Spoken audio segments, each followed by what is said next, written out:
abin mamaki da ya faru makon da ya wuce kawai, ba wani lokaci mai tsawo ba, makon da ya wuce gwamnan babban banki ne ya tafi domin bayani akan wasu matsaloli da suka shafi harkar kuɗi ta duniya. Daga ciki akwai bayani dangane da bankin musulunci. To Allah ya sa shi yana da bakin magana, yana da turancin da duk abin da zai iya faɗi da Hausa ko da wani yare da ya iya zai iya juyawa ya faɗe shi da turanci. Ya tashi ya magana akan ga tsarin bankin musulunci ga kaza ga kaza ga kaza. Su waɗannan musulmi suka ji kunyar su tashi su goyi bayan shi, su kuma waɗancan kafirai suka yi ca a kan shi. Kashe gari sai ga wata 'yan majalisa ta zo da takarda ta ce ita tana wakiltar jihar Enugu ne, abinda gwamnan banki ya faɗa jiya ƙarya ne, cewa gwamnatocin jihohi ma sun yarda da wannan tsarin, don ga takarda daga gwamnatin jihar ta ba ta yarda da wannan tsarin ba. Amma abin mamaki, makarantar farko game da karantar da ilimin bankin musulunci a garin London aka yi ta. Makarantar farko ta karantar da Islamic System of Banking and Insurance a London aka yi ta. Kuma a London a yau waɗanda tushen addininsu, official addininsu shine Christianity. Amma fa akwai bankuna na musulunci. A America akwai.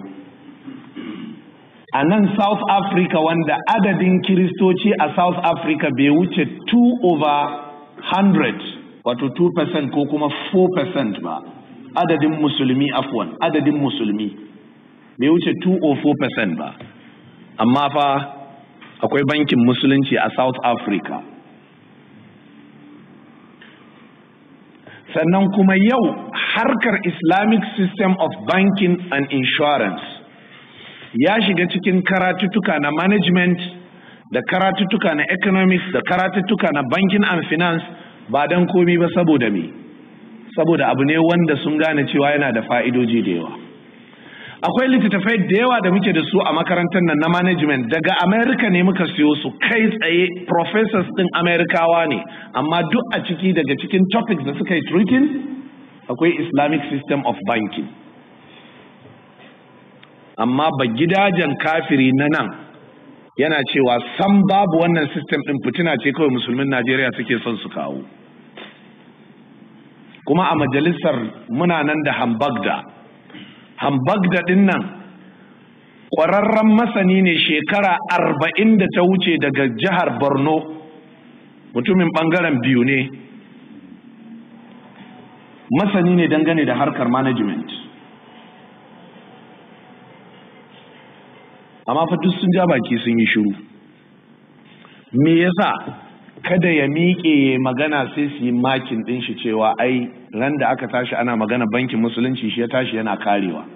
Gobe da an zo wata magana da ya fara magana a ce ai kai an san ka mai tsaurin ra'ayi ne. Dan haka sai su ja baki su yi shiru when it comes to defense on Islam. In al'amari ya zo za a kare musulunci sai su yi shiru don ka agoga musu bakin fenti. Allah ya kyauta. Yaqulu ibn al-Qayyim